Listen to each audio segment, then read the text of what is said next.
ब्रैजौथि बिर लासित बरफुकननि जोनोम सान फालिनायजों लोब्बा लाखिनानै माराथन खारनाय हाबाफारि लादों। गुबुन गुबुन जिल्लाफोराव बायदि हाबाफारि बानजायनाय बायदिनो परबर जरा साब डिभिजनावबो मोनसे मेहेरगोनां हाबाफारि लादों। ब्रैजौथि बिर लासित बरफुकननि जोनोम सान फालिनायजों सोमोन्दो लाखिना परबर जरा साब डिभिजना माराथन खारनाय हाबाफारि लादों।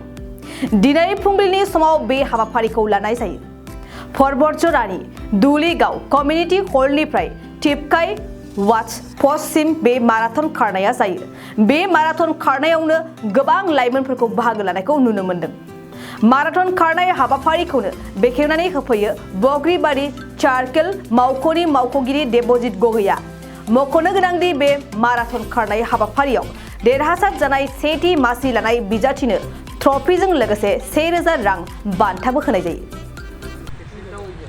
আপোনালোকে গম পাই আছে যে যোৱা ছমাহ ধৰি আমাৰ বীৰ লাচিত বৰফুকনৰ 400তম জন্ম শতবাৰ্ষিকী অসম চৰকাৰে পালন কৰি আছে আৰু অসম চৰকাৰৰ হৈয়ে আমিও পৰ্বজৰা চাব ডিভিজনত সেই কাৰ্যসূচী পালন কৰি আছোঁ। আজিৰ দিনত কি আছিলে মাৰাথন ৰেচ। আজি আমি দুদিন ধৰি এই মাৰাথন ৰেচৰ কাৰণে যাৱতীয় ব্যৱস্থাটো কৰিছিল আৰু আজি সম্পন্ন হৈ গ'ল। প্ৰায় 30-40জনমান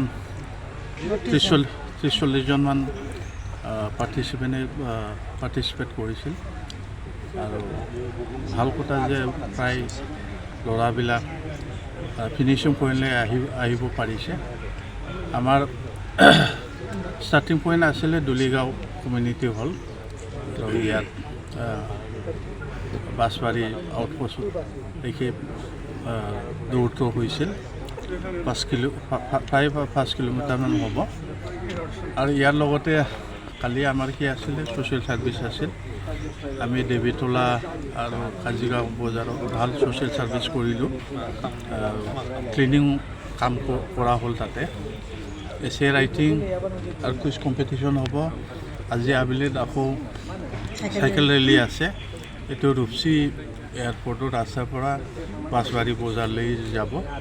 গতিকে তেনেকুৱা বিভিন্ন ধৰণৰ প্ৰগ্ৰাম লৈ আমি লাচিত বৰফুকনৰ যিটো জন্ম শতবাৰ্ষিকী সেইটো পালন কৰি আছোঁ আৰু আমি যথেষ্ট সকলৰ পৰা সহযোগ পাইছোঁ আৰু প্ৰায় যিমানবোৰ কাৰ্যসূচী লোৱা হৈছে ছাকচেছফুল হৈছে। গতিকে মই আপোনালোকক ধৰি সকলোকে ধন্যবাদ জনাইছোঁ।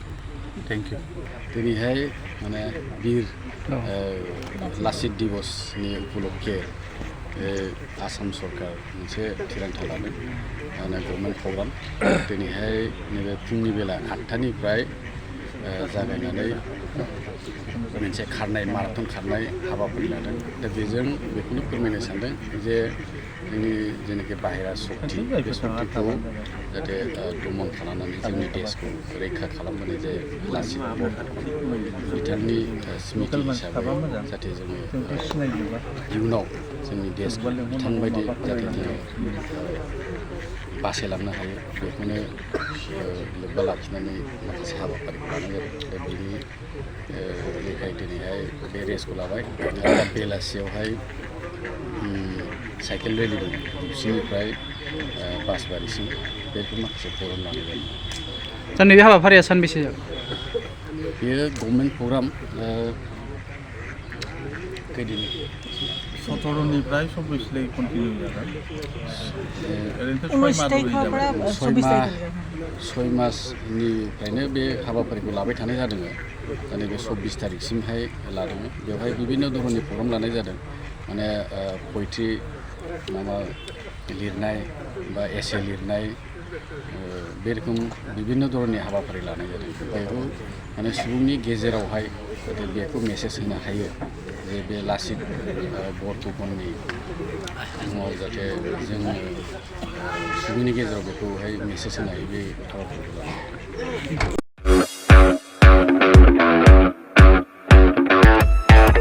स्कुटी आरो बाइक सालायग्राफोरनि थाखाय मोनसे मोजां फोसावथाय।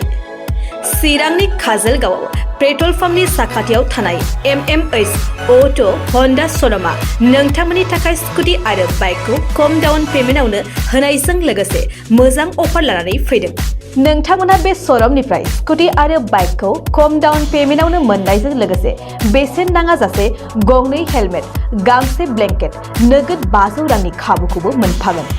MMH अट' हन्डा श'रुमनिफ्राय बेफोर खाबुखौ नोंथांमोना 19 नभेम्बरनिफ्राय 30 डिसेम्बरसिम मोननो हागोन। लोगोसेयैनो गोजाम स्कुटि बाइकफोरखौबो बे श'रुमाव सोलाय सोल' खालामनो हागोन।